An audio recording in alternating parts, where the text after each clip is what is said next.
ಓಂ ಶ್ರೀ ಗುರು ಬಸವಲಿಂಗಾಯ ನಮಃ. ಬಸವಾದಿ ಪ್ರಮಥರನ್ನ ಹೃನ್ಮನದಲ್ಲಿ ಸ್ಮರಿಸಿಕೊಂಡು ಶ್ರೀ ಬಸವ ವಾಹಿನಿಯ ಸಮಸ್ತ ವೀಕ್ಷಕ ಬಂಧುಗಳಿಗೆ ಶರಣು ಶರಣಾರ್ಥಿಗಳು. ವಚನ ಸಾಹಿತ್ಯ ವಿಶ್ವ ಸಾಹಿತ್ಯದ ಹೃದಯ. ಇದರಲ್ಲಿ ಬೆಳಕಿದೆ, ಬದುಕಿನ ದಾರಿ ಇದೆ, ಸಮಸ್ಯೆಗೆ ಸಮಾಧಾನ ಇದೆ. ಶಿವಯೋಗಿ ಸಿದ್ದರಾಮೇಶ್ವರರು 12ನೇ ಶತಮಾನದಲ್ಲಿ ಶಿವಯೋಗದ ತುತ್ತ ತುದಿಗೆ ಏರಿದಂತಹ ಒಬ್ಬ ಮಹಾನುಭಾವರು. ಅವರು ತಮ್ಮದಾದಂತಹ ಒಂದು ವಚನದಲ್ಲಿ ಹೇಳ್ತಾರೆ, ಅಲ್ಲಿ ಅವಲೋಕನ ಮಾಡ್ಕೊಳ್ತಾರೆ, ದೇಹ ಅಂದರೆ ಏನು, ಮನಸ್ಸು ಅಂದರೆ ಏನು, ದೇಹ ನಾನೆಂದು ನಂಬಿದೆ ಎಲೆಮನವೇ. ಮನಸ್ಸಿಗೆ ಅಲ್ಲಿ ಒಂದು ಸಂದೇಶಗಳನ್ನು ಕೊಡ್ತಾ ಇದ್ದಾರೆ, ಚಿಂತನೆ ಮಾಡ್ತಾ ಇದ್ದಾರೆ, ಸಮಾಜಕ್ಕೆ ಆ ಸಂದೇಶಗಳನ್ನು ನೀಡ್ತಾ ಇದ್ದಾರೆ. ದೇಹವೇ ನಾನೆಂದು ನಂಬಿದೆ ಎಲೆಮನವೇ, ದೇಹದಲ್ಲಿಯ ಗುಣಗಳು ನಿಲ್ಲಲಿಲ್ಲ ಕಂಡಯ್ಯ ಮನವೇ. ಪೃಥ್ವಿಯ ಗುಣ ಶಾಂತಿ, ಉದಕದ ಗುಣ ಸ್ವಾದ, ಅಗ್ನಿಯ ಗುಣ ಸರ್ವಭಕ್ಷಣ, ವಾಯುವಿನ ಗುಣ ನಿರ್ಮಲತ್ವ, ಆಕಾಶದ ಗುಣ ನಿರ್ವಯಲು. ಈ ಪಂಚತತ್ವದ ಗುಣ ನಿನ್ನಲ್ಲಿರಲು ನೀನೇ ಪಂಚಮುಖ ನೋಡ ಮನವೇ ಕಪಿಲ ಸಿದ್ಧ ಮಲ್ಲಿಕಾರ್ಜುನ ಎನ್ನುವಂತಹ ವಿಚಾರವನ್ನು ಇಲ್ಲಿ ತಮ್ಮ ವಚನದ ಮೂಲಕ ಇಲ್ಲಿ ಸಂದೇಶ ಕೊಡ್ತಾ ಇದ್ದಾರೆ. ಈ ಮಾನವ ಈ ದೇಹನೇ ನಾನು, ದೇಹನೇ ನಾನು ಎನ್ನುವಂತಹ ವ್ಯಾಮೋಹದಲ್ಲಿ ಆ ದೇಹ ನಾನು ಅಂತ ದೇಹವನ್ನು ಪ್ರೀತಿಸ್ತಾನೆ ಹೊರತು ಈ ದೇಹ ಯಾವುದರಿಂದ ಆಗಿದೆ? ಪಂಚತತ್ವಗಳಿಂದ, ಅಂದರೆ ಪಂಚಭೂತಗಳಿಂದ ನಿರ್ಮಾಣವಾದಂತಹ ಈ ದೇಹ ನಾನು ನಾನು ಅಂತ ಹೇಳ್ತೀಯಲ್ಲ, ಈ ಪಂಚಭೂತಗಳಲ್ಲಿರುವಂತಹ ಗುಣ ನಿನ್ನಲ್ಲಿವೆಯಾ? ಅವರು ಮತ್ತೆ ಹೇಳ್ತಾರೆ, ಪೃಥ್ವಿಯ ಗುಣ ಶಾಂತಿ. ಪೃಥ್ವಿ, ಅಪ್ಪು, ತೇಜ್, ವಾಯು, ಆಕಾಶ, ಈ ಪಂಚಭೂತಗಳಿಂದ ನಿರ್ಮಾಣವಾದಂತಹ ಈ ದೇಹದ ಗುಣಗಳು ನಿನ್ನಲ್ಲಿವೆಯಾ? ನೀನು ಒಂದು ಸಾರಿ ವಿಚಾರ ಮಾಡು ಮನುಜ ಎನ್ನುವಂತಹ ವಿಚಾರವನ್ನು ಇಲ್ಲಿ ವಚನಗಳ ಮೂಲಕ ಸಂದೇಶ ಕೊಡ್ತಾ ಇದ್ದಾರೆ ಶರಣರು. ದೇಹವೇ ನಾನು ಅಂತ ಅನ್ಕೊತಾ ಇದೆಯಲ್ಲ, ಪಂಚಭೂತಗಳಿಂದ ಈ ದೇಹ ನಿರ್ಮಾಣ ಆಗಿದೆಯಲ್ಲ, ಈ ಪೃಥ್ವಿಯ ಗುಣ ಯಾವುದಪ್ಪ ಅಂದರೆ ಶಾಂತಿ. ಹಾಗೂ ಉದಕದ ಗುಣ ಯಾವುದು ಅಂದರೆ ಸ್ವಾದ. ಈ ಪೃಥ್ವಿಯ ಗುಣ ಒಂದು ಶಾಂತವಾದ ಮನಸ್ಸು, ಎಲ್ಲರಿಗೂ ಆಶ್ರಯವನ್ನು ಕೊಟ್ಟಂತಹ ಈ ಪೃಥ್ವಿ. ಯಾಕೆಂದರೆ ಪೃಥ್ವಿಯ ತತ್ವ ನಿನ್ನ ದೇಹದಲ್ಲಿ ಅಡಗಬೇಕು. ಪೃಥ್ವಿಯಿಂದ ಈ ದೇಹ ನಿರ್ಮಾಣ ಆಗಿದೆ. ಅದರಂತೆ ಇಲ್ಲಿ ಅಪ್ಪು, ನೀರು, ಸರ್ವಸ್ವಾದದ ಮೂಲ ರುಚಿ ನೀರು. ನಮಗೆ ನೀರಡಿಕೆ ಆದಾಗ ಬಾದಾಮಿ ಹಾಲು ಬೇಕಾಗಂಗಿಲ್ಲ ಶರಣರೇ, ನೀರೇ ಬೇಕು. ಅಂದರೆ ಆ ನೀರಿನ ಮೂಲ ಸ್ವಾದ ಏನಿದೆಯಲ್ಲ, ಆ ಸ್ವಾದ ಅಂದರೆ ಅಂತಹ ಒಂದು ಗುಣ ನಿನ್ನಲ್ಲಿ ಇದೆಯಾ? ವಿಚಾರ ಮಾಡು ಮನಸ್ಸೇ ಎಂದು ಆ ಮನಸ್ಸಿಗೆ ಆ ಒಂದು ವಿಚಾರವನ್ನು ಇಡ್ತಾ ಇದ್ದಾರೆ. ಅದರಂತೆ ಅಗ್ನಿ, ಪೃಥ್ವಿ, ಅಪ್ಪು, ತೇಜ್. ತೇಜ್ ಅಂದರೆ ಇಲ್ಲಿ ಅಗ್ನಿ. ಅಗ್ನಿಯ ಗುಣ ಸರ್ವಭಕ್ಷಣ, ಎಲ್ಲ ದುರ್ಗುಣಗಳನ್ನು ಭಕ್ಷಣ ಮಾಡುವಂತಹ ಆ ಒಂದು ತತ್ವ ನಿನ್ನಲ್ಲಿ ಇದೆನಾ? ತತ್ವ ಇದೆನಾ? ಇಲ್ಲ. ಇಲ್ಲಿ ಹೇಳ್ತಾರೆ ಮತ್ತೆ, ಹಾಗೂ ವಾಯುವಿನ ಗುಣ ನಿರ್ಮಲತ್ವ. ಅಂದರೆ ವಾಯು ಇಲ್ಲದೇ ಯಾವುದೇ ಒಂದು ನಿರ್ಮಲ ತತ್ವ ಅಲ್ಲಿ ಬರೋದಿಲ್ಲ. ಅಂತಹ ಗುಣ ನಿನ್ನಲ್ಲಿ ಇದೆಯಾ? ಆಕಾಶದ ತತ್ವ ಬಯಲು, ಎಲ್ಲದಕ್ಕೂ ಅವಕಾಶವನ್ನು ಕೊಟ್ಟು ತಾನು ಇಲ್ಲದಂತೆ ಇರುವುದೇ ಆಕಾಶ ತತ್ವ. ಇಂತಹ ಸರ್ವಾರ್ಪಣ ಗುಣ ನಿನ್ನಲ್ಲಿ ಇದೆಯಾ ಅಂತ ತಮ್ಮ ಮನಸ್ಸಿಗೆ ಇಲ್ಲಿ ಪ್ರಶ್ನೆಯನ್ನು ಹಾಕಿಕೊಳ್ತಾ ಇದ್ದಾರೆ ಶರಣ ಬಂಧುಗಳೇ. ಈ ಎಲ್ಲ ಗುಣಗಳು ನಿನ್ನಲ್ಲೂ ಇವೆ ಅಂದರೆ ನೀನೇ ಪಂಚಮುಖದ ಪರಶಿವ ನೋಡ. ಈ ಗುಣಗಳನ್ನು ನೀ ಅಳವಡಿಸ್ಕೊಂಡು ಬಿಟ್ರೆ ನೀನೇನಾಗ್ತೀಯ ಅಂದರೆ ಮಹಾದೇವನೇ ಆಗಕ್ಕೆ ಸಾಧ್ಯತೆ ಇದೆ. ಇಲ್ಲಿ ದಯೆ, ಕರುಣೆ, ಕ್ಷಮೆ, ಆ ಸರ್ವ ದುರ್ಗುಣಗಳನ್ನು ನಾಶ ಮಾಡುವಂತಹ, ಭಕ್ಷಣ ಮಾಡುವಂತಹ ಅಗ್ನಿ ತತ್ವ, ನಿರ್ಮಲ ಮಾಡುವಂತಹ ವಾಯು ತತ್ವ ಎಲ್ಲವನ್ನ ಅವಕಾಶ ಕೊಟ್ಟು ಕೂಡ ಮಾಡಿಯೂ ಮಾಡದಂತಿರಬೇಕು, ಮಾಡುವಂತಿರಬೇಕು, ಮಾಡದಂತಿರಬೇಕು, ಮಾಡುವ ಮಾಟದಲ್ಲಿ ತಾನಿಲ್ಲದಂತಿರಬೇಕು. ಅಪ್ಪ ಬಸವಣ್ಣವರು ಹೇಳ್ತಾರೆ. ಅಂತಹ ಗುಣಗಳೇನಾದರೂ ನಿನ್ನಲ್ಲಿದೆಯಾ? ಆ ಗುಣಗಳಲ್ಲಿ ನಿನ್ನಲ್ಲಿದ್ದರೆ ದೇಹ ನಾನು ನಾನು ಅಂತ ನೀ ಹೆಮ್ಮೆಯಿಂದ ಹೇಳ್ಕೊ. ಇವ್ಯಾವ ಗುಣಗಳೂ ನಿನ್ನಲ್ಲಿ ಇಲ್ಲ ಅಂತಂದರೆ ದೇಹ ನೀನು ಅಂತ ಯಾಕೆ ಹೇಳ್ಕೊತ ಇದೀಯಾ ಮನಸ್ಸೇ? ಹೇಳ್ತಾ ಇದ್ದಾರೆ ಇಲ್ಲಿ, ನಿನ್ನ ಯೌವನ, ನಿನ್ನ ಐಶ್ವರ್ಯ, ಕೀರ್ತಿಯ ಬಗ್ಗೆ ಹೆಮ್ಮೆ ಪಡಬೇಡ. ನಾವು ಯಾತಕ್ಕೋಸ್ಕರ ಬಡದಾಡ್ತಾ ಇದ್ದೀವಿ ಅಂದರೆ ಇಲ್ಲಿ ನಮಗೆ ಯೌವನ ಶಾಶ್ವತವಾಗಿರ್ತದೆ ಅಂತ ನಾವು ತಿಳ್ಕೊಂಡಿದ್ದೀವಿ, ಹಾಗೂ ಐಶ್ವರ್ಯ ಸಂಪತ್ತು ಶಾಶ್ವತವಾಗಿರ್ತದೆ ಅಂತ ನಾವು ತಿಳ್ಕೊಂಡಿದ್ದೀವಿ. ಆದರೆ ಕೀರ್ತಿಯ ಬಗ್ಗೆ ಕೂಡ ನಾನು ಇದೇ ರೀತಿ ಅಧಿಕಾರದಲ್ಲಿರ್ತೀನಿ, ಇದೇ ಕೀರ್ತಿ ನನ್ನ ಕೊನೆವರೆಗೂ ಇರ್ತದೆ ಅಂತ ನೀನು ಅಂದ್ಕೊಂಡಿರ್ತೀಯ. ಆದರೆ ಕಾಲನೆಂಬ ರಾಕ್ಷಸ ಕ್ಷಣ ಮಾತ್ರದಲ್ಲಿ ಅದನ್ನೆಲ್ಲ ಕಬಳಿಸುತ್ತಾನೆ. ಯಾವ ಸಮಯದಲ್ಲಿ ಏನು ಆಗ್ತದೆಯೋ ನಮಗೆ ಗೊತ್ತಿಲ್ಲ, ನಮ್ಮ ಭವಿಷ್ಯ ನಮಗೆ ಗೊತ್ತಿಲ್ಲ. ಸಂಪತ್ತು ಕೂಡ ಈ ಕ್ಷಣ ಇದ್ದ ಸಂಪತ್ತು ನಾಳೆ ಏನಾಗ್ತೀವೋ ಗೊತ್ತಿಲ್ಲ. ಈ ದಿನ ಲಕ್ಷಾಧಿಪತಿ ಆದವನು ನಾಳೆ ಭಿಕ್ಷಾಧಿಪತಿ ಆಗ್ಬೋದು. ಇಂತಹ ಒಂದು ಕೀರ್ತಿ, ಅಧಿಕಾರ ಯಾವಾಗ ನಾವು ಕುರ್ಚಿಯಿಂದ ಕೆಳಗಿಳಿತೀವೋ, ಯಾವಾಗ ನಮಗೆ ಆ ಕೀರ್ತಿ ಕೈ ಕೊಡ್ತದೋ, ಆ ಕಾಲನೆಂಬ ರಾಕ್ಷಸ ಇದ್ದಾನಲ್ಲ, ಯಾವ ರೀತಿಯಲ್ಲಿ ನಮ್ಮನ್ನು ಯಾವ ಕ್ಷಣದಲ್ಲಿ ಯಾವ ಹಂತಕ್ಕೆ ತಳ್ತಾನನ್ನೋದು ನಮಗೆ ಗೊತ್ತಾಗೋದಿಲ್ಲ. ಅದಕ್ಕೆ ಹೇಳ್ತಾರೆ, ಪಂಚಭೂತಗಳಿಂದ ನಿರ್ಮಾಣವಾದ ಈ ದೇಹದ ಸತ್ವಗುಣಗಳನ್ನು ಅರ್ಥ ಮಾಡಿಕೋ ಮನಸ್ಸೇ. ಇಂದ್ರಿಯಗಳ ದಾಸನಾಗಿ ವಿಷಯ ವಾಸನೆಗಳಿಗೆ, ಇಂದ್ರಿಯಗಳೇ ಹೇಳಿದಂತೆ ಕೇಳೋದು ಬೇಡ ನೀನು.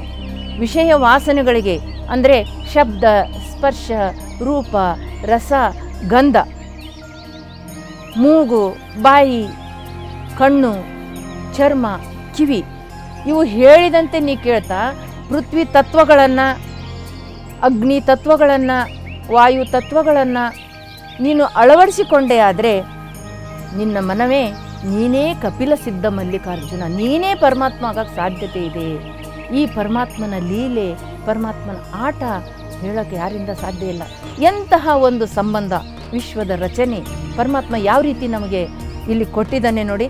ಅರಿತರೆ ಶರಣ, ಮರೆತರೆ ಮಾನವ. ನೀನು ಇದನ್ನೆಲ್ಲ ಅರ್ಥಕೊಂಡು ನೀ ಜೀವನದಲ್ಲಿ ಅರಿವನ್ನು ಮೂಡಿಸ್ಕೊಂಡೆ ಅಂದರೆ ಇಲ್ಲಿ ಏನಾಗ್ತದೆ, ನೀನು ಶರಣ ಆಗ್ತೀಯ. ಇದೆಲ್ಲ ಮರೆತು ಪಶು ಪಕ್ಷಿಗಳಂತೆ ಬಾಳಿದೆ ಆದರೆ ನೀನು ಕೂಡ ಒಂದು ಪ್ರಾಣಿ ಬದುಕಿ ಹೋದಂಗೆ ಹೋಗಬೇಡ. ಯಾಕೆಂದರೆ ಮನುಷ್ಯ ಜನ್ಮವೇ ಅರಿವಿನ ಜನ್ಮ. ಅರಿವನ್ನು ಪಡ್ಕೊಳ್ಳೋಕ್ಕೋಸ್ಕರ ಇಲ್ಲಿ ಬಂದಿದೆ. ಇಲ್ಲಿ ಹೇಳ್ತಾರೆ, ಮಾನವ ದೇಹವು ಮೂಳೆ ಮಾಂಸದ ತಡಿಕೆ, ಅದರಲ್ಲೇನಿದೆ ತೊಗಲಿನ ಹೊದಿಕೆ. ಕಾಮಾದಿ ಬಯಕೆಗಳು ತುಂಬಿದವೆ ಎನ್ನುವಂಥ ತತ್ವವನ್ನು ಮಹಾತ್ಮರು ಇಲ್ಲಿ ಹೇಳ್ತಾರಲ್ಲ. ಇಲ್ಲಿ ಒಬ್ಬ ಶರಣರು ಹೇಳ್ತಾರೆ, ನೋಡಪ್ಪ ದೇಹ ಅಂದರೆ ಹೇಗಿದೆ, ಹೊರಗಿನ ರೂಪವನ್ನು ನೋಡು ನೀನು. ದೇಹ ದೇಹ ಅಂಥೇಳಿ ನೀನು ಪ್ರೀತಿ ಮಾಡ್ತೀಯಲ್ಲ, ನೀ ದೇಹಕ್ಕಾಗಿ ಕೊನೆಯವರೆಗೂ ಮಾಡಬಾರದ ಆ ಕೃತ್ಯಗಳನ್ನು ಮಾಡ್ತೀಯಲ್ಲ ದೇಹದ ಸುಖಕ್ಕಾಗಿ. ದೇಹ ಅಂದರೆ ಏನು ಅಂತ ಸ್ವಲ್ಪ ಅರಿವು ಮಾಡ್ಕೊ. ಇಲ್ಲಿ ಹೇಳ್ತಾರೆ, ದೇಹ ಅನ್ನೋದು ಎಲುವಿನ ಪಂಜರ. ಸುಮ್ಮನೆ ಸ್ವಲ್ಪ ಅವಲೋಕನ ಮಾಡ್ಕೊ ನೀನು. ದೇಹದಲ್ಲಿ ಏನಿದೆ, ಮೇಲೆ ಚರ್ಮದ ಒಂದು ಹೊದಿಕೆ ಇರೋದ್ರಿಂದ ಇವೆಲ್ಲ ನಮಗೆ ಕಾಣ್ತಾ ಇಲ್ಲ. ದೇಹ ಅನ್ನೋದು ಏನಿದೆ ಅಂದರೆ ಒಂದು ಎಲುಬಿನ ಪಂಜರ, ಕರುಳಿನ ಜಾಳಿಗೆ. ಶರಣರ ವಚನ ಇದು. ಎಲುಬಿನ ಪಂಜರ, ಕರುಳಿನ ಜಾಳಿಗೆ, ಅಮೇದ್ಯದ ಹುತ್ತು, ಮೂತ್ರದ ಬಾವಿ, ಶ್ಲೇಷ್ಮದ ಕೆಸರು, ಕೀವಿನ ಸೇನೆ, ನೆತ್ತರದ ಮಡು, ನಾಡಿಗಳ ಸುಪ್ತಾವಳಿ, ನೆಣವಿನ ನೆಣಜಂತ್ರ, ಮಾಂಸದ ಪುಟ್ಟಿಯ ತೆಪ್ಪ, ಅತೀ ಹೇಯದ ಮಲಿನ ಅಸ್ಥಿ ರೋಮ, ತೊಗಲ ಪಾಕುಳ ಕ್ರಿಮಿಯ ಸಂಕುಳ, ಉತ್ಪತ್ತಿ ಸ್ಥಿತಿ ಲಯದ ಬೀಜ, ರೇತು ರಜಸ್ಸಿನಲ್ಲಿ ಜನಿತ, ಆದಿವ್ಯಾಧಿಯ ತವರು ಮನೆ, ವಿಷಯದ ಭಯ ದುಃಖದ ಸಾಗರ, ಮೋಹದ ಬಲೆ, ತೋರಿ ಕೆಡುವ ತನು, ಇದು ನೀನೆಂದು ನಿನ್ನದೆಂದು ಮಾಡಬಾರದ ಪಾಪವ ಮಾಡಿ ಮುಚ್ಚಿ ಹಸಿ ಹೊದಿಸಿ ಈ ದೇಹಗೊಂಡು ಮರುಗುವೆ. 12ನೇ ಶತಮಾನದಲ್ಲಿ ಎಲ್ಲ ಶರಣರು ಕೂಡ ಅಂತರಂಗದ ಒಂದು ಆತ್ಮಾವಲೋಕನಕ್ಕೆ ಇಳಿದಾಗ ಈ ದೇಹ ಅಂದ್ರೇನು, ಈ ಮನಸ್ಸು ಅಂದ್ರೇನು, ನಾವು ಹುಟ್ಟಿ ಬಂದಿರೋದು ಯಾತಕ್ಕೋಸ್ಕರ ಎನ್ನುವಂತಹ ವಿಚಾರವನ್ನು ಅಲ್ಲಿ ನಮಗೆ ಆ ದೇಹದ ವ್ಯಾಮೋಹ ಹರಿದು ಹೋಗೋಕ್ಕಾಗಿ ಅಲ್ಲಿ ಆ ಅಂತರಾತ್ಮಕ್ಕೆ ಜಾಗೃತಿಯನ್ನು ತೋರ್ತಾ ಇದ್ದಾರೆ. ನೋಡಿ ಶರಣ ಬಂಧುಗಳೇ, ಇಲ್ಲಿ ಏನಾಗಿದೆ ಅಂದರೆ ಈ ದೇಹ ಯಾವ ಥರದ ಹೇಯವಾದ ಒಂದು ಇದು, ಆದರೆ ಈ ಒಂದು ದೇಹವನ್ನು ಪ್ರಸಾದಕಾಯವನ್ನಾಗಿಯೂ ಮಾಡ್ಕೋಬೋದು. ಹೇಗೆ ಅಂತಂದರೆ ದೇಹನೇ ನೀನು ಅನ್ಬೇಡ, ಅದರ ಆ ಪೃಥ್ವಿ ಪಂಚಭೂತಗಳಿಂದ ನಿರ್ಮಾಣವಾದಂತಹ ಆ ದೇಹಕ್ಕೆ ಆ ಪಂಚಭೂತಗಳ ಗುಣತತ್ವಗಳನ್ನು ನೋಡು. ನೀನು ಒಳಗಿನ ಅಂತರಾಳಕ್ಕೆ ಇಳಿದು ನೋಡು, ಹೊರಗೆ ನೋಡಬೇಡ ನೀನು. ಯಾಕೆಂದರೆ ಇದೆಲ್ಲ ಏನು ಅಂದರೆ ಮೂತ್ರದ ಬಾವಿ ಅಂತಾರೆ. ತೋರಿ ಕೆಡುವ ತನು ಅಂದರೆ ಈಗಿದ್ದಂಥ ದೇಹ ಇನ್ನೊಂದು 10 ವರ್ಷಕ್ಕೆ ಇರಲ್ಲ, ಮತ್ತೊಂದು 10 ವರ್ಷಕ್ಕೆ ಇರಲ್ಲ, ಸೊರಗ್ತಾ ಹೋಗ್ತದೆ, ಶಕ್ತಿ ಕುಂತಾ ಹೋಗ್ತದೆ. ನಾವು ಯೌವನದಲ್ಲಿ ಇದ್ದಂತಹ ಒಂದು ರೂಪ, ಒಂದು ಶಕ್ತಿ ಮುಪ್ಪಿನಲ್ಲಿ ಇರೋದಿಲ್ಲ ಶರಣರೇ. ಅದಕ್ಕೆ ಇದು ತೋರಿ ಕೆಡುವ ದೇಹ ತೋರ್ತದೆ. ಮಗು ಇದ್ದಾಗ ತುಂಬ ಮುದ್ದಾಗಿ ಕಾಣ್ತೀವಿ, ಯಾವುದೇ ಕಲ್ಮಶವಿಲ್ಲಂತಹ ಒಂದು ಮುಗ್ಧ ಮಗುವಿನಲ್ಲಿ ಏನೋ ಒಂದು ಆನಂದ ಸಿಗ್ತಾ ಇರ್ತದೆ. ಯೌವನ ಬಂದಾಗ ನಾನು ಇದೇ ರೀತಿ ಇರ್ತೀನಿ, ನಾ ಸಾಯೋದೇ ಇಲ್ವನೋ ಅಂತ ಬದುಕ್ತಾ ಇರ್ತೀವಿ. ನಾವು ಯೌವನ ಇದೇ ರೀತಿ ಇರ್ತದನೋ ಅಂತ ಬದುಕ್ತಾ ಇರ್ತೀವಿ. ಆದರೆ ಆ ಕಾಲನೆಂಬ ಆ ಒಂದು ವಶಕ್ಕೆ ಸಿಲುಕಿ ದೇಹ ಕರಗ್ತಾ ಹೋಗ್ತದೆ. ಇಂಥ ದೇಹವನ್ನು ನೀನು ನಾನು ನನ್ನದೆಂದು ಅಲ್ಲಿ ಮೆಚ್ಚಿಕೊಂಡು ಮಾಡಬಾರದ ಕೃತ್ಯಗಳನ್ನು ಮಾಡಿ ಏನು ಮಾಡ್ತಾ ಇದ್ದೀವಿ ದೇಹದ ಪೋಷಣೆಗಾಗಿ. ಇಲ್ಲಿ ಯಾವುದೇ ಒಂದು ಅಲ್ಲಿ ಹೇಳ್ತಾರೆ ಮಾಡಬಾರದ ಕೃತ್ಯ ಮಾಡಿ ನಾವು ಏನು ಮಾಡಿಲ್ಲ ಅಂತ ಅಲ್ಲಿ ಮುಚ್ಕೊಳಂಗಿಲ್ಲ. ಇಲ್ಲಿ ಅಪ್ಪ ಬಸವಣ್ಣನವರು ಒಂದು ವಚನದಲ್ಲಿ ಎಚ್ಚರಿಕೆ ಕೊಡ್ತಾ ಇದ್ದಾರೆ. ಧರಣಿಯ ಮೇಲೊಂದು ಹಿರಿದಪ್ಪ ಅಂಗಡಿಯ ನಿಕ್ಕಿ ಹರನೆ ಕುಳಿತಿದ್ದ ನಮ್ಮ ಮಹಾದೇವ ಶೆಟ್ಟಿ, ಒಮ್ಮನವಾದರೆ ನುಡಿವ ಇಮ್ಮನವಾದರೆ ನುಡಿಯ, ಆಣೆಗೆ ಸೋಲ ಅರ್ಧಾಣೆಗೆ ಗೆಲ್ಲ, ಜಾಣ ನೋಡುವ ನಮ್ಮ ಕೂಡಲ ಸಂಗಮ ದೇವ, ನರರ ಪಾಪ ಪುಣ್ಯವನ್ನು ನರರ ಸೆರಗಿಲಿ ಕಟ್ಟಿ ಅಂತ ಹೇಳ್ತಾರೆ ಮಹಾತ್ಮರು. ಹಾಗೆ ಯಾವುದಕ್ಕೂ ಅಲ್ಲಿ ಒಂದು ಚೌಕಾಶಿ ಅಂತಾರಲ್ಲ, ಚೌಕಾಶಿನೇ ಇಲ್ಲ ಪರಮಾತ್ಮನಲ್ಲಿ. ನಾನು ಮಾಡಿದ ಕರ್ಮವನ್ನು ನಾನು ಉಣ್ಲೇಬೇಕು. ಇದಕ್ಕೆ ಒಂದು ದೃಷ್ಟಾಂತ ನೆನಪಿ ಬರ್ತಾ ಇದೆ ಶರಣ ಬಂಧುಗಳೇ. ಇಬ್ಬರು ಸ್ನೇಹಿತರು ಇರ್ತಾರೆ. ಅವರು ಮಕ್ಕಳು ತಂದೆ ತಾಯಿ ಚೆನ್ನಾಗಿ ಓದಲಿ ಅಂಥೇಳಿ ಒಂದು ಪೇಟೆಗೆಲ್ಲ ಕಳಿಸಿದಾಗ ಅಲ್ಲಿ ವಿದ್ಯೆಯನ್ನು ಕಲ್ತು ಬರ್ತಾರೆ. ಇವ್ರ ತಂದೆ ತಾಯಿ ವ್ಯವಸಾಯ ಬೇಸಾಯ ಮಾಡಿಕೊಂಡು ಇರ್ತಾರೆ. ಮಕ್ಕಳಿಗಾಗಿ ಸಾಲ ಮೂಲ ಮಾಡಿ ಓದೋಕ್ಕೆ ವಿದ್ಯಾಭ್ಯಾಸ ಮಾಡೋಕ್ಕೆ ಕಳಿಸ್ಕೊಡ್ತಾರೆ. ಅವರು ಓದನ್ನು ಮುಗಿಸ್ಕೊಂಡು ಮನೆ ಬರ್ತಾರೆ. ನೌಕರಿ ಇರೋದಿಲ್ಲ, ಇನ್ನು ಕೆಲಸ ಸಿಕ್ಕಿರೋದಿಲ್ಲ. ಈಗಿನ ಕಾಲದಲ್ಲಿ ಕೆಲಸ ಸಿಗೋದೇ ಒಂದಿದು ಅಲ್ವಾ. ತಂದೆ ತಾಯಿ ಮತ್ತು ಮುಪ್ಪಿನಲ್ಲಿ ದುಡಿಯೋದೇ ಇವ್ರು ಕುತ್ಕೊಂಡು ತಿನ್ನೋದೇ. ಈ ರೀತಿಯಾಗಿ ಮಾಡ್ತಿರ್ಬೇಕಾದ್ರೆ ಊರಿನ ಜನ ಎಲ್ಲ ಬೈತಾರೆ. ಏನು ನೀನು ತಂದೆ ತಾಯಿ ಇಷ್ಟೆಲ್ಲ ದುಡಿತಾ ಇದ್ದಾರೆ, ಕುತ್ಕೊಂಡು ತಿಂತಾ ಇದ್ದೀರಲ್ಲ, ಕೆಲಸ ಮಾಡೋಕ್ಕೆ ಕಾಯಕ ಮಾಡೋಕ್ಕೆ ಬರಲ್ವಾ ನಿಮಗೆ ಅಂಥೇಳಿ ಬೈದಾಗ ಅವ್ರಿಗೆ ಅನ್ನಿಸ್ತದೆ, ಇದೇನು ಊರಿನ ಜನರ ಹತ್ರ ಎಲ್ಲ ನಾವು ಬಯಸ್ಕೊಂಡು ಯಾವ ರೀತಿ ಬಾಳಬೇಕು, ಇಲ್ಲಿರೋದೇ ಬೇಡ, ಯಾವುದಾದ್ರೂ ಪಟ್ಟಣಕ್ಕೆ ಹೋಗೋಣ ಅಂಥೇಳಿ ದೂರದ ಒಂದು ಊರಿಗೆ ಹೋಗ್ತಾರೆ. ದೂರದ ಊರಿಗೆ ಹೋದಾಗ ಅಲ್ಲಿ ಒಂದು ಯಾವುದೋ ಕೆಲಸ, ಹೋದ ತಕ್ಷಣ ಕೆಲಸ ಸಿಗಬೇಕಲ್ಲ, ಅಲ್ಲಿ ಒಂದು ಮನೆ ಕಟ್ಟಡ ನಡೀತಾ ಇರ್ತದೆ. ಆ ಮನೆ ಕಟ್ಟಡ ನಡೀತಾ ಇರಬೇಕಾದ್ರೆ ಅಲ್ಲಿ ಕೂಲಿ ಕೆಲಸಕ್ಕೆ ಸೇರ್ಕೊಂತಾರೆ. ಅವರ ನಿಷ್ಠೆಯ ಒಂದು ಕೆಲಸವನ್ನು ನೋಡಿ ಒಂದು ಬರೆದುಕೊಳ್ಳುವಂತಹ ಒಂದು ಕ್ಲರ್ಕ್ ಕೆಲಸವನ್ನು ಕೊಡ್ತಾರೆ. ನಂತರ ಕಾಂಟ್ರಾಕ್ಟ್ ಮಾಡ್ತಾರೆ. ಈ ರೀತಿಯಾಗಿ ಬೆಳೆದು ದೊಡ್ಡವರಾಗ್ತಾರೆ. ಅಷ್ಟರಲ್ಲಿ ಒಂದು 2 ವರ್ಷ 3 ವರ್ಷ ಆಗಿರ್ತದೆ. ಬಹಳ ಹಣವನ್ನು ಮಾಡಿಕೊಂಡು ಈಗ ನಾವು ತಂದೆ ತಾಯಿಯನ್ನು ನಾವು ಸಾಕಬೇಕು, ನಾವು ನೋಡಬೇಕು, ಊರಿನ ಜನರ ಹತ್ರ ನಾವು ಶಾಬಾಷ್ಗಿರಿ ತಗೋಬೇಕು ಎನ್ನುವ ವಿಚಾರದಿಂದ ಊರಿಗೆ ಬರ್ತಾ ಇರ್ತಾರೆ. ಇಬ್ಬರು ಟ್ರೈನ್ ಹತ್ತಿರ್ತಾರೆ. ಟ್ರೈನ್ ಹತ್ತಿದಾಗ ಇಬ್ಬರು ಗೆಳೆಯಂದರು ಸಖತ್ತಾಗಿ ದುಡ್ಡು ಮಾಡ್ಕೊಂಡಿರ್ತಾರೆ. ಮಾಡ್ಕೊಂಡಾಗ ಆವಾಗ ನೋಡ್ರಿ ಒಂದು ದುಷ್ಟ ವಿಚಾರ ಒಬ್ಬನಿಗೆ ಬರ್ತದೆ, ನೋಡು ಈ ಊರಿಗೆ ಹೊರಟಿದ್ದೀವಿ ನಾವು, ನಾನು ಲಕ್ಷಾಂತರ ಗಳಿಸಿದ್ದೀನಿ, ಇವನು ಲಕ್ಷಾಂತರ ಗಳಿಸಿದ್ದಾನೆ, ಇವನು ಏನಾದರೂ ಇಲ್ಲಿ ಮಾಡಿಬಿಟ್ರೆ ಅವನ ದುಡ್ಡು ನನಗೆ ಬರುತ್ತಲ್ಲ ಎನ್ನುವಂತಹ ಒಂದು ದುಷ್ಟ ವಿಚಾರ ನೋಡ್ರಿ. ಈ ಒಂದು ತನಗಾಗಿ ತನ್ನ ಸುಖಕ್ಕಾಗಿ ಆ ಗೆಳೆಯನ ಅವನು ಏನು ಮಾಡ್ತಾನೆ, ಅಲ್ಲಿ ನಿಂತು ಆ ಟ್ರೈನಲ್ಲಿ ನಿಂತು ಹೋಗಬೇಕಾದ್ರೆ ಆ ಟ್ರೈನಿಂದ ಕೆಳಕ್ಕೆ ತೂತ್ಬಿಡ್ತಾನೆ. ಅವನ ಹಣವನ್ನೂ ತಾನು ದೋಚ್ಕೊಂಡು ಮತ್ತೆ ವಾಪಸ್ ಸಿಟಿಗೆ ಹೋಗ್ತಾನೆ, ದೊಡ್ಡ ದೊಡ್ಡ ಮನೆಗಳು ಕಟ್ಟಿಸ್ಕೊತಾನೆ, ಮದುವೆ ಮಾಡ್ಕೊತಾನೆ. ಅವನಿಗೆ ಒಂದು ಮಗು ಆಗುತ್ತೆ. ಒಂದು ಮಗು ಆದಾಗ ಆವಾಗ ಏನು ಮಾಡ್ತಾನೆ, 5-6 ತಿಂಗಳು ಆಗಿರ್ಬೋದು, ಆ ಮಗುವಿಗೆ ಬ್ಲಡ್ ಕ್ಯಾನ್ಸರ್ ಶುರುವಾದಾಗ ಅದಕ್ಕಾಗಿ ದುಡ್ಡು ಖರ್ಚು ಮಾಡ್ತಾನೆ. ಹೊಳೆ ಹರಿದಂಗೆ ದುಡ್ಡು ಹರಿತಾ ಇದೆ. ಇನ್ನೇನು ಎಲ್ಲ ನಿರ್ಗತಿಕನಾಗಿಬಿಡ್ತಾನೆ ಅವನು. ನಿರ್ಗತಿಕನಾದಾಗ ಆ ಮಗು ಹೇಳ್ತದೆ, ಆಗಲೇ ಒಂದು 2-3 ವರ್ಷ ಬಹಳ ಶ್ರಮ ಪಡ್ತಾನೆ ಮಗುವಿನ ಉಳಿಸೋಕ್ಕೋಸ್ಕರ.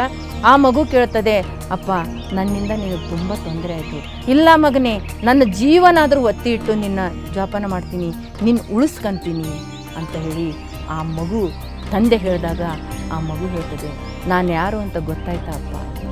ಅವನು ಹೇಳ್ತಾನೆ, ನನ್ನ ಮಗ ಕಣೋ ನೀನು, ನನ್ನ ಮಗ, ನಿನಗಾಗಿ ಏನು ಬೇಕಾದರೂ ಮಾಡ್ತೀನಿ ಅಪ್ಪ, ನಾನು ನಿನ್ನ ಸ್ನೇಹಿತ ಅಂತ ಆತ್ಮ ಹೇಳ್ತಾನೆ. ಅಂದರೆ ಆ ಒಂದು ಹಿಂದಿನ ಜನ್ಮದಲ್ಲಿ ಅವನನ್ನು ಏನಾದರೂ ಟ್ರೈನ್ನಿಂದ ದೂಡಿ ಕೊಂದು ಅವನ ಹಣವನ್ನು ಅಪಹರಿಸಿದ್ನಲ್ಲ, ಅದನ್ನು ಈ ರೂಪದಲ್ಲಿ ಇಲ್ಲಿ ತೀರಿಸಬೇಕಾಗ್ತದೆ. ಅದಕ್ಕೆ ಹೇಳ್ತಾರೆ, ಆಣೆಗೆ ಸೋಲ ಅರ್ಧಾಣೆಗೆ ಗೆಲ್ಲ, ಜಾಣ ನೋಡುವ ನಮ್ಮ ಕೂಡಲ ಸಂಗಮ ದೇವ. ನಮ್ಮ ಪರಿಸ್ಥಿತಿಗಳು ಹೆಂಗೆ ಬರ್ತಾವೋ ನಮ್ಮ ಆತ್ಮಸಾಕ್ಷಿಯಾಗಿ ಅಂತರ್ಸಾಕ್ಷಿಯಾಗಿ ನಾವು ಸತ್ಯ ಶುದ್ಧದಿಂದ ಬಾಳಿದಾಗ ಮಾತ್ರ ನಮಗೆ ಆ ಪರಮ ಸುಖ ಪರಮ ಆನಂದ ಸಿಗ್ತದೆ ಹೊರತು ಅದಕ್ಕೆ ದೇಹವೇ ನಾನೆಂದು ಈ ಅಹಂಕಾರ ಈ ಮಮಕಾರ ಎಲ್ಲವನ್ನು ನೀನು ಬಿಟ್ಟು ಇಲ್ಲಿ ಸೋಹಂ ಬ್ರಹ್ಮಾಸ್ಮಿ, ಪರಮಾತ್ಮನೇ ನೀನಲ್ಲದೆ ನನಗೆ ಮತ್ತಾರು ಅಲ್ಲ, ನಾನು ನನ್ನದು ಎನ್ನೋಕ್ಕೆ ನಾನು ಬರಬೇಕಾದ್ರೆ ತಂದಿರೋದಾದರೂ ಏನು, ಹೋಗಬೇಕಾದ್ರೆ ಒಯ್ಯೋದಾದರೂ ಏನು, ಈ ಸತ್ಯವನ್ನು ನೀನು ಅರಿತು ಕೇಡಿಲ್ಲದ ಪದವಿಯ ಮಾಡಿಕೊಳ್ಳೋ ಮರುಳೆ ಎಚ್ಚರಿಕೆ ಕೊಡ್ತಾರೆ ಶರಣರು. ಇಲ್ಲಿ ನೀನು ಇಂಥದನ್ನೆಲ್ಲ ನಂಬಬೇಡ, ದೇಹವನ್ನೇ ನಂಬಬೇಡ, ಎಚ್ಚರಿಕೆ ಕೊಡ್ತಾರೆ. ನಿನ್ನ ನೀ ತಿಳಿದು ನೋಡ, ನಿನ್ನನ್ನು ನೀನು ತಿಳಿದುಕೊಳ್ಳಪ್ಪ.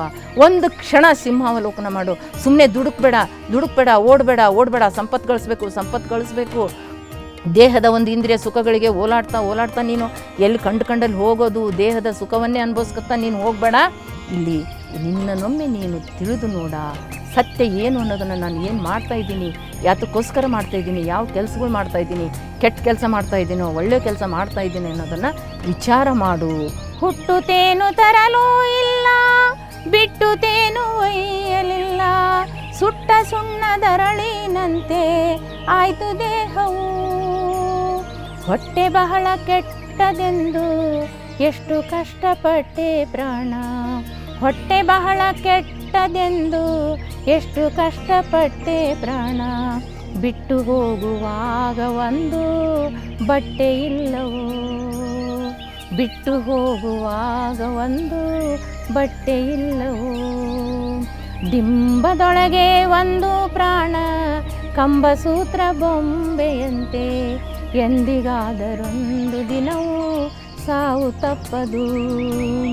10-8 ಲಕ್ಷ ಗಳಿಸಿ ಮತ್ತೆ ಸಾಲದೆಂದು ಪರರ ಸೊತ್ತಿಗಾಗಿ ಆಸೆ ಮಾಡಿ ನ್ಯಾಯ ಮಾಡುವ, ಬಿತ್ತಿ ಬೆಳೆದು ಉಂಡೆನೆಂಬ ವ್ಯರ್ಥ ಚಿಂತೆ ಮಾಡದಿರಲು, ಸತ್ತು ಹೋದ ಮೇಲೆ ನಿನ್ನ ಅರ್ಥವಾರಿಗೆ, ಸತ್ತು ಹೋದ ಮೇಲೆ ನಿನ್ನ ಅರ್ಥವಾರಿಗೆ.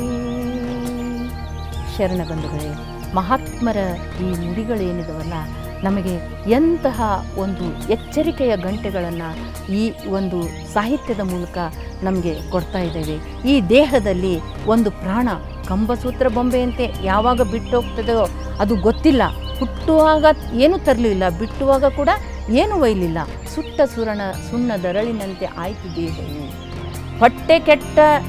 ಹೊಟ್ಟೆ ಬಹಳ ಕೆಟ್ಟದೆಂದು ಎಷ್ಟು ಕಷ್ಟಪಟ್ಟೆ ಪ್ರಾಣ. ಹೊಟ್ಟೆಗಾಗಿ ಏನು ಮಾಡಬಾರ್ದೆಲ್ಲ ಮಾಡ್ದೆಲ್ಲಪ್ಪ ನೀನು. ಬಿಟ್ಟು ಹೋಗುವಾಗ ಒಂದು ಬಟ್ಟೆ ಇಲ್ಲವೋ, ನಿನ್ನ ಮೈ ಮೇಲೆ ಒಂದು ಬಟ್ಟೆ ಕೂಡ ಬಿಡಲ್ಲ. ಯಾಕಿಂತ ಮಾಡಬಾರ್ದು ಕೆಲಸಗಳನ್ನು ನೀನು ಮಾಡ್ತೀಯ. 8-10 ಲಕ್ಷ ಗಳಿಸಿ ನೀನು ತೃಪ್ತಿ ಅನ್ನೋದೇ ಇಲ್ಲ. ನಾನೊಂದು ಈಗ ದೃಷ್ಟಾಂತ ಹೇಳಿದೆ, ಒಬ್ಬ ಸ್ನೇಹಿತ ಸಾಕಷ್ಟು ದುಡ್ಕೊಂಡಿದ್ದ, ಬಂದಿದ್ದ, 8-10 ಲಕ್ಷ ಗಳಿಸಿದ. ಆದರೆ ಮತ್ತೆ ಸಾಲದೆಂದು ಪರರ ಸ್ವತ್ತಿಗಾಗಿ ಆಸೆ ಮಾಡಿ, ಅದು ಸಾಲದು ಅಂಥೇಳಿ ಆಸೆ ಮಾಡಿದಾಗ, ಆ ಕರ್ಮ ಫಲವನ್ನು ಕಟ್ಕೊಂಡಾಗ ಆ ಪರಮಾತ್ಮ ನಿನಗೆ ಶಿಕ್ಷೆ ಕೊಡದಲ್ಲಿ ಬಿಡೋದಿಲ್ಲ. ಅದಕ್ಕೆ ನಿನ್ನನ್ನು ನೀನು ಅರಿ, ನಿನ್ನನ್ನು ನೀನು ತಿಳಿ. ಮತ್ತೆ ಬರಲು ಜನ್ಮ, ಮಾನವ ಜನ್ಮ ಸಿಗ್ತದೋ ಇಲ್ಲೋ ಗೊತ್ತಿಲ್ಲ ನಮಗೆ. ಅದಕ್ಕೆ ಸಿಕ್ಕಂತಹ ಈ ಅಮೂಲ್ಯವಾದ ಈ ಒಂದು ಜನ್ಮವನ್ನು ಸಾರ್ಥಕಪಡಿಸ್ಕೋಬೇಕಾದ್ರೆ, ನಾವು ಎಚ್ಚರಿಕೆಯ ಬಾಳನ್ನು ನಾವು ಅರ್ಥ ಮಾಡ್ಕೋಬೇಕಂದ್ರೆ, ನಮ್ಮ ಅರಿವನ್ನು ಜಾಗೃತ ಮಾಡ್ಕೋಬೇಕು ಅಂತಂದರೆ, ಇಂತಹ ವಚನ ಚಿಂತನೆಗಳು, ಶರಣರು ತೋರಿಕೊಟ್ಟಂತಹ ಆ ದಾರಿ ದೀಪಗಳಾದಂತಹ ವಚನ ಸಾಹಿತ್ಯ ಬಹಳ ಬಹಳ ನಮಗೆ ಅವಶ್ಯಕವಾಗಿವೆ ಶರಣ ಬಂಧುಗಳೇ. ಈಗಿನ ಕಾಲದಲ್ಲಿ ಏನೇ ಇದ್ದರೂ ತನುವಿನ ಒಂದು ವ್ಯಾಮೋಹ ಇದೆಯಲ್ಲ, ತನುವೆಲ್ಲ ನಂದೆಂದಿತು ಈ ಜೀವ, ತನುವೆಲ್ಲ ನಂದೆಂದಿತು, ತನ್ನ ಬದುಕು ಭಾಗ್ಯ ಬಿಡೆನೆಂದಿತು. ಅಂದರೆ ಈ ತನು, ನಾನು ಯಾವ ಬದುಕು ಬಿಡಲ್ಲ, ಯಾವ ಭಾಗ್ಯನೂ ಬಿಡಲ್ಲ, ಈ ಜೀವ ಅಂತದೆ, ಈ ದೇಹ ನಂದೇ, ಈ ದೇಹ ನಂದೇ ಅಂಥೇಳಿ ಇಂತಹ ಒಂದು ಮಾಯೆಯ ಕೋಲಾಹಲದಲ್ಲಿ ನಾವೆಲ್ಲ ಸಿಕ್ಕೊಂಡು ಬಳಲ್ತಾ ಇದ್ದೀವಿ. ಈ ಒಂದು ಬಳಲಿಕೆ ನಮಗೆ ಅರಿವು ಜಾಗೃತ ಆಗಬೇಕು ಅಂತಂದರೆ, ನಮ್ಮದೇ ಆದಂತಹ ಆ ಶರಣ ಸಾಹಿತ್ಯ ಏನಿದೆಯಲ್ಲ, ವಚನ ಸಾಹಿತ್ಯ ಏನಿದೆಯಲ್ಲ, ನಮ್ಮ ಬಾಳಿಗೆ ಬೆಳಕನ್ನು